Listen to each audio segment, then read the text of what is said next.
Riddle me this, my friends. How the hell is Double or Nothing next weekend? Like, where did that go? We were all going, oh my gosh, can't believe it. Hangman Adam Page is champion about 8 seconds ago. And now he's facing CM Punk. I tell you, I'm getting worried. Life going too damn fast. But let's not worry about that because it's morbid and depressing, and instead let's worry about the latest episode of AEW Rampage and decide whether it was good or decide it was a pile of crap. That's right, this is the official place to do that. Nobody else anywhere is allowed an opinion. That's not true. One person is going to think I'm being serious, but I don't want to fall into that well because it's bad news. I'm running the intro again. Hello, Simon Miller, WhatCulture, ups and downs. Let's go.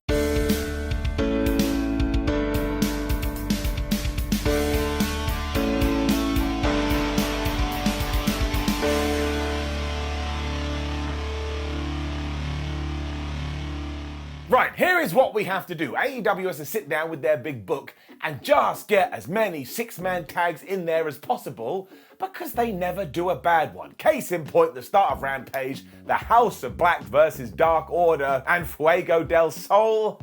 This was so much damn fun. I was also losing it to begin with because we allowed 10 from the Dark Order and Evil Uno to throw these guys around a bit because they're big dudes and why can't they slap some meat? And the funniest bit is Fuego del Sol was just like, man, I want to get in there. So he did, and he just got wrecked. Let's not pretend this guy doesn't know what he's doing. He absolutely does. Around this time is when Buddy Matthews got in there, and we really need to talk about this dude more because he is so good, especially when he was teaming with Malachi Black. They were just coming up with all these double team moves like I was playing a video game. Soon Brody King and Uno were in there, with Brody trying to gonzo bomb the Masked Man, but he's not into that. Although sadly his defense didn't last long because this is when the House of Black got together. They were just running through everyone. Fuego then realised his time was now, so he hit a Spanish fly onto Buddy. And this is when I think we also decided, man, we've got to give 10 his moment. We've got to let him run wild. Because he was in the ring and he was smashing up everyone. I mean, he got the hot tag and he was suplexing and doing these throws. And even Chris Jericho on commentary was like, well, I think that guy should take the mask off because he's super over with the fans and I think he has a bright future. And that almost was true on this night until Malachi Black saw his knee and he took him out. He still got lariated out of his boots though because we were not messing around. And around this stage, the tag klaxon went off. We just had move, including Malachi Black doing one of those moonsaults to the outside. I mean, he's not a small man and he flies. It almost felt like the House of Black came together to hit specific moves on all 3 of these guys, however, including Brody King finally hitting the Gonzo Bomb onto Evil Uno. He got the 1, 2, 3, and they've got another victory. It did get really weird afterwards because the Death Triangle came out and they have built a tombstone that just said Double or Nothing on it. So never forget, in kayfabe, Penta, Pac and Phoenix got together with their tools. Imagine that, like 10 o'clock at night, and they made a giant tombstone. I said, oh man, their faces when they dragged this out. This is why I love wrestling. All of this was really fun. That match at the pay-per-view is going to be absolutely nuts. I am giving it up. The new team of the Gun Club and the Acclaim were being interviewed after this, and I want you to look me dead into my eyes because I'm not playing around. When this was done, I said to myself, and I will say to you, wrestling has just peaked. Now there was some sad news here because Anthony Bowens actually got injured during their match on Elevation, so all positive thoughts to that guy and I hope he gets better soon. But here everybody was looking up to Billy Gunn saying, Daddy, Father, Papa, what do we do? We've lost a member. And Billy Gunn basically ignored his own kids. And he turned to Max Cassidy, he's like, don't worry, every good team has to go through adversity, and when we're all back together, we'll be stronger than ever. So the idea here is so simple, surely eventually Colton and Austin go, look Dad, why don't you love us and why do you love everybody else so much? But until we get there, everybody involved is so aware what they're doing. I'm flipping loving it. I mean it. If it's not for you, that is totally cool, but I want wrestling to take this silliness, put it in a package, and send it to me every single day of my life. It's made me laugh and giving it up. Quick interview with FTR as well, who not only accepted Roppongi Vice's challenge here, but also said that if there is a tag team title out there for them to win, including the AEW ones, they want to win it. I thought about it and I decided, yeah, you should probably do that if you ever are going to do that right now, because Cash and Dax are more over than ever. And then I popped Not like a balloon. I mean, I cheered because Big Damo was on AEW. I mean, he is such a good dude, and it's nice to see good things happening to decent people. And he was taking on Shawn Spears here, mostly because Shawn has his big cage match with Wardlow on Wednesday, and he needs to beat a big dude, so that when he takes on a necessarily bigger dude, you can say, well, I'm pretty sure he can beat big dudes. What? Excalibur made it very clear too that MJF had picked this opponent, and while Big Damo did get a few things in there, this could not have gone more than 2 minutes. Spears hit the C4, got the 1, 2, 3, cut a promo saying, Wardlow, I think you're a piece of crap. We were done. Such is the way with 1-hour television programs though, you do have to get through it. Imagine Shawn Spears actually wins on Dynamite. The world is going to melt down. But as ever, this just served as an advert for what we're going to do in a few days. I think we must have run out of time on other shows as well, because then we cut to the back where the Undisputed Elite were, and the Young Bucks went, yo, Hardys, how you doing? Let's have a match at Double or Nothing. And then it just got confirmed. Kyle O'Reilly and Adam Cole were also here, and they have now convinced themselves that they will get to the finals of the Owen Hart Cup tournament. And this was great for 2 reasons. One, Carl was all like, oh man, maybe there'll be a finger poke of doom, which got me. But also 2, the whole time, Bobby Fish was just like the saddest ocean creature ever here, because now everybody else has got something to do, but he's left all alone. So more of that as and when we can, and seriously, every single segment on this week's episode of Rampage was dedicated to a little bit of goofiness.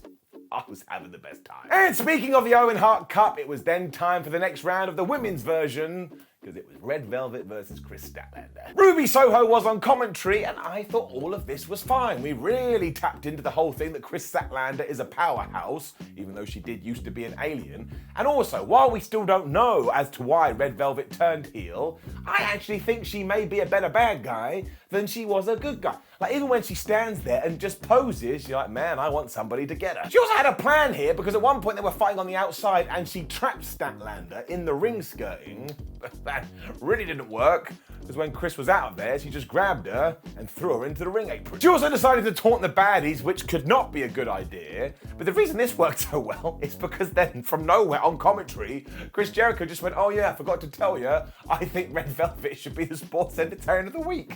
So I was like, where did that come from? It did get a little bit weird because Red Velvet then went after Kris Statlander's knee, which is basically what we had done in the first match. But there was a big near fall hit after she had hit the final slice. I was like, oh my gosh, they're gonna have Red Velvet win. Kris Statlander kicked out at 2. They were then going for all of their finishes and all of these moves, and that's when it dawned on me, and I said out loud, they're going to have the most devastating move in all of sports entertainment, roll-up, fight, cradle thingamajig, and one of them is just going to have the better, most devastating move in all of sports entertainment and get the win. That's exactly what they did. This time it was Kris Statlander who was able to get the better of it, so she will be going on to the next round. And I am going to give this an up because I thought it was a very fun match, but I do have to say, not only in AEW, but WWE and who knows what else, we have fallen back into this pattern where the surprise roll-up is like your get-out-of-jail-free card. Now, we have done it a lot in this women's tournament, so I am officially keeping an eye on it. I'm not saying you can't do that finish, but it's like everything. If you do it too much, you get the law of diminishing returns, and nobody likes the law of diminishing returns. Originally, I also thought that we set up a 6-women tag match, because after the baddies had jumped in to beat up Kris Statlander, Ruby Soho and Anna Jay made the save, but then later on, Jade Cargill freaked out, and she challenged Anna Jay for Double or Nothing, and that got confirmed in record quick time. Anna Jay probably does deserve something, because don't forget, she recently lost her best friend. And then we are taking our fingers of power, and we are pointing them up in the air. Why? Because we had this training video for Tony Nese and Mark Sterling taking on Hookhausen. I think this may have been the greatest thing that I've ever seen in my life. And I want this match more than I want Roman Reigns versus The Rock, and I mean it, and you've just got to go and watch it, because it is so dumb, it is so silly, it is so ridiculous, and it is so goofy, and Danhausen trying to do pull-ups as Hook looked at him like, what the hell have I got myself into? It was gold. Nese and Sterling were also acting like they were smashing the gym, but they weren't really, and every time Sterling was training in the ring, it was like he had been shot. I can't wait for this. It is on the free part of Double or Nothing, so I expect every single wrestling fan on the planet to watch it. I am not kidding. It was the TNT title stuff next, and I want to make it very clear. I think everybody involved in this is a very good professional wrestler with a huge upside, but when it comes to this story, I officially don't get it. And I respect the fact that AEW has thrown everything at this to try and make it work, but it just ain't clicking for me. And it started with the Men of the Year coming out, and they were all like, oh, we want our other TNT Championship back. And that's when we cut to the back, and Sammy Guevara and Ty Conte had it. And they were like, oh man, we'd never do anything to this championship, apart from get a sledgehammer and hit the crap out of it. This is when Frankie Kazarian walked in, and he was like, oh man, Sammy and Ty, I hate you so much. So then he started to destroy the TNT Championship. And then Sammy Guevara and Ty Conte said to Ethan Page, Dan Lambert, and Scorpio Sky, we want that match. And I was like, well, is that the match of Sammy Guevara and Scorpio Sky round 3? Or do you mean the mixed tag team match? Nobody told me, and then it just kind of ended. Guevara and Conte also furiously made out at one point. I don't ever need to see anybody do anything furiously. And all the live reports said that Sammy and Ty were booed, and I couldn't really hear that here, so maybe we're trying to change it. So this is the issue we have. And look, when you have this much wrestling, not every single narrative can connect. That's not how it works. You just try and you move on to something else. But I have no idea who to root for in this. And Frankie Kazarian kind of feels like this weird extra body just floating through. So look, we gave it a go. I don't think it's there. I am going to give it a down, but I still tell you, I have absolutely no idea what they're going to do next. If it was up to me, we'd get to Double or Nothing, and Miro would return, and he'd destroy all of these people, and then it would be the best thing in wrestling. Had a quick back and forth between Tony Storm and Britt Baker because they are going to meet in the Owen Hart Cup, and Baker was all like, oh, Tony, I hope you don't quit again, wink, wink. So Storm was all like, well, I hope you can win without your friends, and also when I'm done with you, you're going to need a dentist of your own, nudge, nudge. I kind of think that match is going to be brilliant. We then got to our main event, but obviously before that, Excalibur did his amazing magic trick where he runs down every single match you could expect, and he does it at record time. Like, if I tried to do this, it would just sound like, hello, and we'd be like, man, Simon's got a massive problem. But this dude nails it every single week. Which meant it was time for the Blackpool Combat Club taking on Matt Sydal and Dante Martin. And this is one of those weird wrestling universe matches that you can't believe has come up, because do not forget, at one point in time, Bryan Danielson, John Moxley, and Matt Sydal were all in WWE.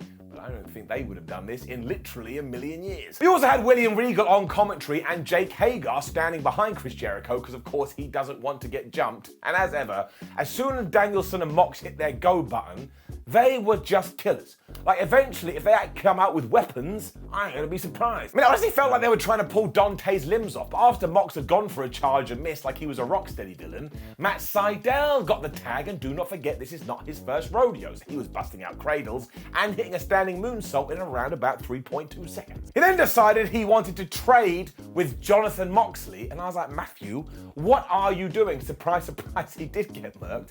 And this is when Bryan Danielson was like, me, I want to be involved. So he ran off the ring apron and he kneed Sydal right in the face and then just started walking around going, wrestling. Do not make a mistake though. The whole point of this was to give Dante Martin his moment and ensure he came across like a star, and flub me sideways, we did that.